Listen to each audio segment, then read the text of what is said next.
Want to watch football without the restrictions of blackouts or cable? Check out expressvpn.com to help you get access to all the live games. Sign up today using the link in the description to get 3 free months. Yo, what up, brothers? It's the director. Chargers fans, soak it in. Welcome to this Victory Monday episode of our post-game report. The Chargers versus the Philadelphia Eagles. Man, did the Chargers look good on Sunday. I would say all around, man. The defense looked a little improved. The Chargers offense, however, looked great. And I think a lot of that has to do with the resurgence of Justin Herbert. Every once in a while, you'll see in a football season a quarterback have a couple of bad games. Back-to-back games really gets a fan base freaking out. Well, every once in a while as well, a quarterback will get back on track with the game they needed, the win they needed, the stats that they needed, and have a very strong season to follow. So Justin Herbert and the Chargers, man, very nice outing for him. We're going to talk more about what happened in this game and why Justin Herbert is such a special quarterback, as well as what the Chargers can do from this game that will benefit them going forward as well. With the playoffs coming up pretty soon, the Chargers, we're halfway through the season. They need a strong outing in the middle of the year in order to make the postseason, and honestly a statement. Second-year quarterback Justin Herbert, first-year head coach and Brandon Staley. I think it would mean a lot of good things for the Chargers going forward. So before we get started, guys, question for you guys in the comments. What was your favorite part of the win on Sunday? This can be a play. This can be an aspect of the team, an improvement of the team. Let me know.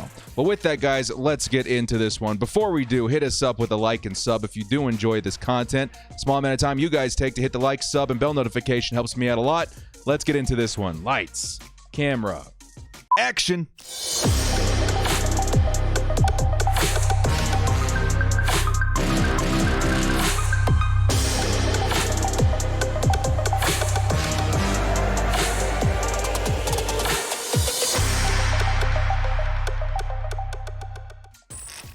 The Chargers at Eagles, Victory Monday post-game report. Now, like we always do, let's start with a stat check.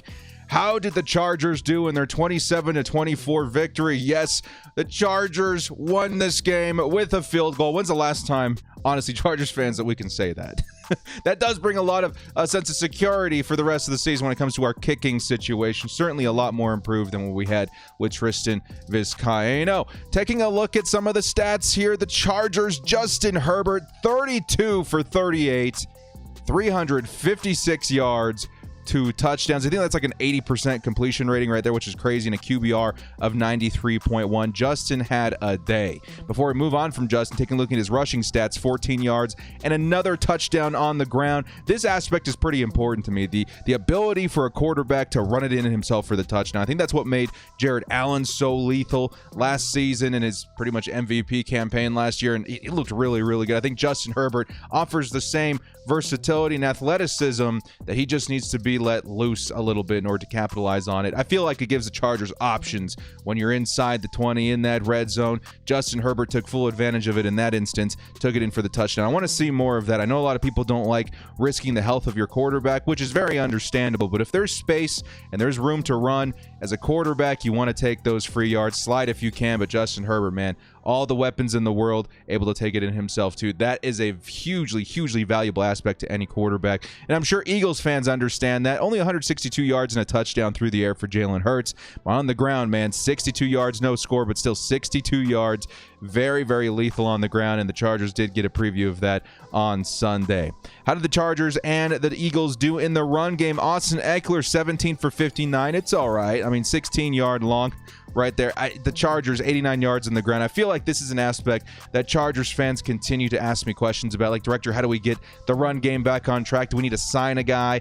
I'm still of the opinion that Austin Eckler is a very strong running back one for any given team, and I think he's going to continue to be the star at that position for the Chargers. But is it a bad idea to go out there and sign a big bruising back? Again, I pointed out in my last video the success the Chargers had with Kellen Ballage.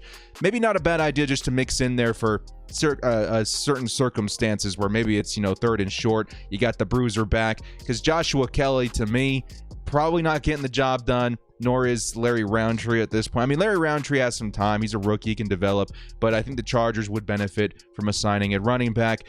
Through the Philadelphia Eagles, though, this is where the Chargers run defense, again, same story, different week, continues to struggle, 176 yards and 2 touchdowns.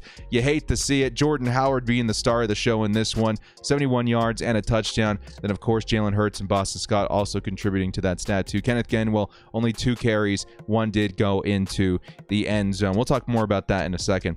The Chargers receiving Keenan Allen, 12 receptions, 104 yards. This does offer a lot of relief, does it not? As Chargers fans, we're getting a little worried about Keenan. He's been dropping a lot of passes. It's not looked like the old Keenan of old. You know, you're hoping to see a resurgence from him as well. And this is a Keenan Allen game, is it not? 12 receptions, over 100 yards. That's pretty good, especially considering the man that was shadowing him for most of the game, and Darius Slay, had not allowed more than 20 yards to any given wide receiver other than Mike Evans, who only posted around 36 yards. 104 yards. Keenan Allen knows how to handle a Darius Slay. He did it once before when Slay was a Detroit Lion. He did it again in this game. On the opposite side, actually, let's take a look at Mike Williams real quick. 2 receptions, 58 yards. I would like to see him get more involved in the way that he was, let's say, through the first stretch of 3 or 4 weeks, right? Like, it really was Mike Williams and Keenan Allen destroying teams out there. Since then, it seems like they pulled on the leash a little bit. They've held him back a little bit. Maybe try to schematically get him more open. He had a huge play, 49-yard play, again, versus Darius Slay. That was very impressive. I want to see more of that, and I think this kind of pushes the Chargers in that direction. The next 3 guys down here we'll talk more about in just a second, but the tight ends had themselves a day. For the Philadelphia Eagles, Devonta Smith, 116 and a touchdown. I kind of knew this, and, you know, I almost started him in fantasy football because of this. The Chargers were very short-handed in cornerbacks, and again, in the game, I think Ryan Smith went down too, so the Chargers is extra short-handed.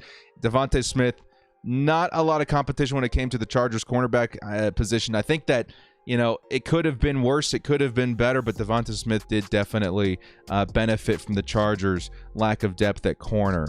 And then as for the defense, we'll get into that in just a second, but we'll point out Linval Joseph. He's going to get his own little segment here. So let's move on, guys, to the specifics in this game, starting with Justin Herbert, the star of the week, I would say. He's actually up for the FedEx Air Player of the Week. Surely Chargers fans know this, and we'll get a handle on it. Chargers fans very good at getting their boys recognition when deserved, and Justin Herbert absolutely deserves a lot of spotlight this week because the Chargers know that Herb is the heart of the offense. It's really starting to feel like, I mean, we felt this in the first, couple of games of the season where it's just like they're letting Herbert loose. They're letting him do his thing. And I feel like in this game, it needed to be a reminder. The last 2 games versus the Patriots and the Baltimore Ravens, it felt like they weren't really using him to his full potential. In this game, it really did feel like they let him cut loose a little bit. And that's what you benefit from when trusting Justin Herbert, is letting him do his thing. Sure, he didn't have his best games the past couple of weeks, but this game, it really feels like he got back on track and he looks great. 356 yards, 3 total touchdowns, 1 on the ground. Very, very impressive outing by Justin Herbert. Maybe even the best quarterback outing we saw this week. And again, like I mentioned before, the mobility of Justin Herbert, it's back. That's something that's very valuable. I know that, again, picking up yards on the ground can be risky, but if you're looking at a first down right in front of you, take it. If there's yards there, take it. If you have a chance to score a touchdown on the ground, take it. That's what you want from your quarterback, the initiative to go out there and make something happen, and Justin Herbert really did show that this game too. Fun little stat here for you guys in the back. 12th career 300-yard game for Justin Herbert. That's 2 more than Patrick Mahomes or any quarterback in history in their first 2 seasons. And we're only halfway through this season, so Justin Herbert might firmly hold on to that record for a long, long time. The last thing I do want to mention that got me very, very excited, because this is such a big part of the Chargers and what I think they need to improve their offense. The deep ball is back. We saw a couple of nice plays, especially that one to Mike Williams. That's exactly what the Bolts needed, especially in this matchup. We were playing against a very athletic defensive backcourt. Chargers able to get them to back off with a big pass to Mike Williams and a couple other guys out there too. That really does open up what you can do, and it really did help. The Chargers had some tight ends to help up in that department as well, and that's a great segue. The tight ends had a day. Jared Cook, Donald Parham, Steven Anderson, even Trey McKitty out there with some solid blocking at the tight end position. These guys looked pretty unstoppable. I do want to highlight Steven Anderson for a moment, man. It looked like a tight end designed screen. He went really hard on that play, and it shows that he's definitely a weapon the Chargers should continue to try and get involved on in this offense, man. Looked very good. Jared Cook had a nice bounce back game from his week last week. Last week not looking too good with that out route that should have been an in or vice versa, causing the Chargers the win in that one. Or costing them the win in that one. Donald Parham in this game too looks really fantastic. Honestly, if you go back, Chargers fans, and you look at all of the receptions for Jared Parham or Donald Parham in his career, he's very reliable. He rarely drops passes. Usually, if he does pick up a reception, he's good for a handful of yak yards too. He's got a very good signature, like a stutter step, backwards or to the left. He looks really nice when he does get opportunities. So I'm going to say it right now. I think the Chargers would be wise to re-sign Donald Parham and make him the new Chargers tight end 1 going into the future, because I really like what he offers size-wise, speed-wise. Very hard to find tight ends with those physical attributes, especially with his kind of speed. I love it, man. Donald Parham, I want to see him more involved this season. I think if I'm the Chargers, I would be wise to get him more involved right away, just to see if he's ready to take on the mantle of tight end 1 in the 2022 season. More plays to Donald Parham makes the Rector a happy boy. Next up, slain by the Slayer. You see here in this photo, Darius Slay getting burned by Keenan Allen. Dude. Again, Keenan posted over 100 yards. Mike Williams going off in that deep pass. Slay couldn't stop him. He was the one covering him there too. The Chargers looked good. The Chargers looked really good at the wide receiver position this week. I think a combination of getting the tight ends more involved, maybe less heavy coverage on them, certainly helped a little bit, but it really came down to, can the Chargers come down with these passes from Justin Herbert? I got a little bit worried early in the game when we saw a pass, sling through the hands of the Keenan Allen. He wasn't able to come down with it. But later on through the game, man, it really just felt like the good old Keenan Allen that we know and love. And the Chargers wide receivers and tight ends really did step up, not dropping a lot of passes and making things happen. So very nice outing by the Chargers tight ends and wide receivers. Did I notice some more touch by Justin Herbert, by the way? In the comments, let me know. Did you guys notice more touch by the quarterback? I think I did. Might be a contributing factor to why the Chargers wide receivers looked so good. Next up, we have to give a shout out to this man right here, dude. I think now number 98 on the Chargers. Linval the Do-All Joseph. Chargers gave up almost 200 yards and 2 touchdowns on the ground. That doesn't look good, but despite that, Linval Joseph looked fantastic. Out there causing havoc, pressures, good against the run. Linval was really the star of the defense for me in this particular week. He looked incredible. And I do think this serves as a solid example as to why the Chargers need another difference maker at defensive tackle. If the Chargers want to continue using the resources on defense to stop the big play, definitely give them some help in the trenches. We see what the kind of impact a guy like Linval Joseph can have. Definitely get another guy in there to contribute and really help the Chargers defensive scheme hold strong to their philosophies. Next up, Joey Bosa, man. Joey Bosa looks so fantastic in this game, dude. Let's give a shout out to the big man himself, Big Bear 97. He looked so good, man. Posting a sack and a tackle for loss. Good, consistent pressure throughout the game, too, man. This is something that Chargers fans have been waiting for a long time. Can Joey Bosa get free? I don't know what the Eagles were doing out there. We didn't see as many double or triple teams. Joey Bosa took advantage of it there and certainly helped his team out on defense. Next up, let's give a shout out to the special teams. Do my eyes deceive me?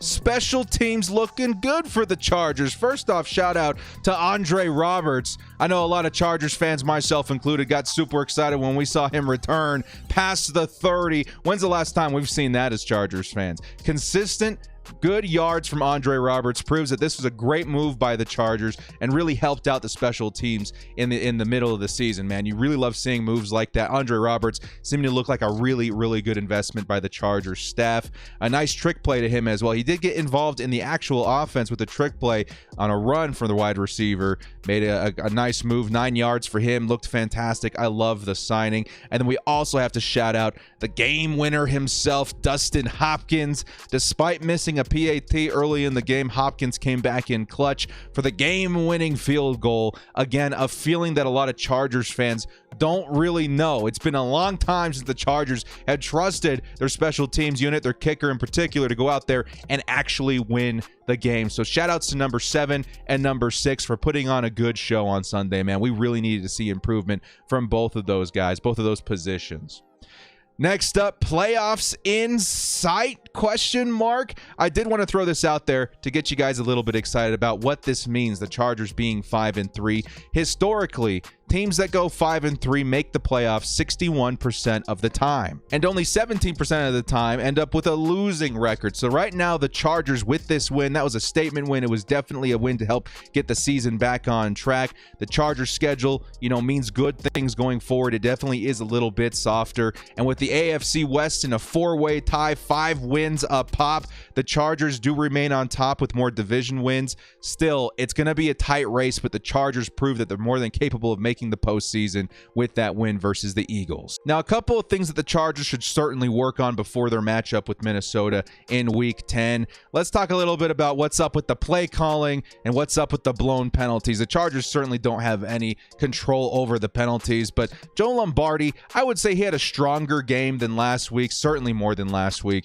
and he did show some good things in his play calling, but there was a lot of things that had me scratching my head. 4th and short, toss to Joshua Kelly. Why?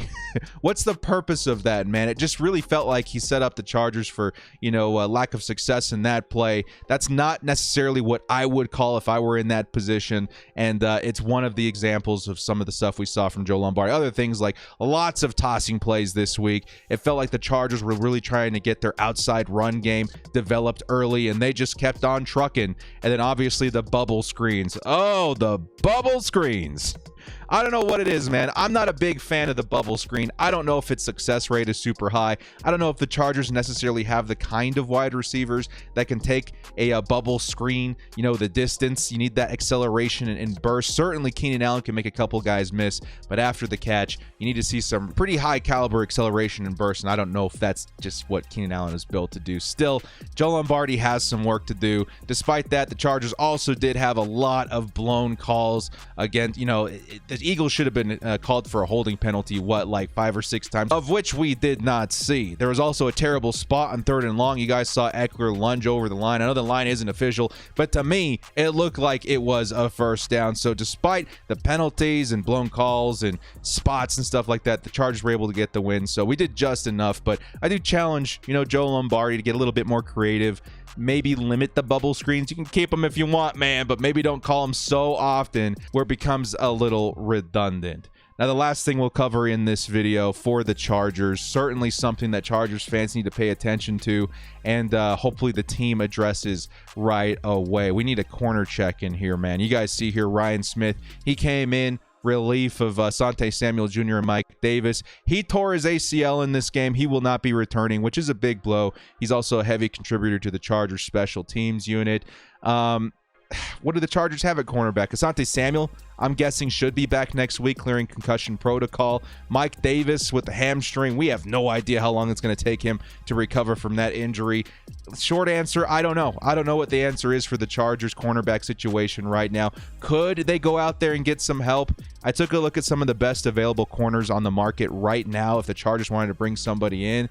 We got Quentin Dunbar, formerly of the Washington football team and the Seattle Seahawks. He's okay. You got guys like Darren Worley, the recently released Damon Arnett. It just kind of depends on if the Chargers feel like bringing in an outside guy at this point of the season would benefit them or not. But at this point, Chargers corners are kind of dropping left and right. I wouldn't be surprised if we saw a signing by the Chargers sometime this week. I would be even less surprised if it was a name that none of us had seen before. So the bottom line of this video, how did the Chargers do this week? Well, I would say fantastic. They're back on track. Great outing on Sunday. They desperately needed this, as next week's matchup versus the Vikings, more particularly Dalvin Cook, is going to be one of the toughest of the season. I've been very worried. I was very worried about a Nick Chubb before the game versus Cleveland. I think the one guy I was more worried about was definitely Dalvin Cook. So hopefully the Chargers have something cooked up in order to slow down Dalvin Cook in their Week 10 matchup. But again, this was an important win. The Chargers now 5-3, definitely playoff hopefuls, getting the season back on track.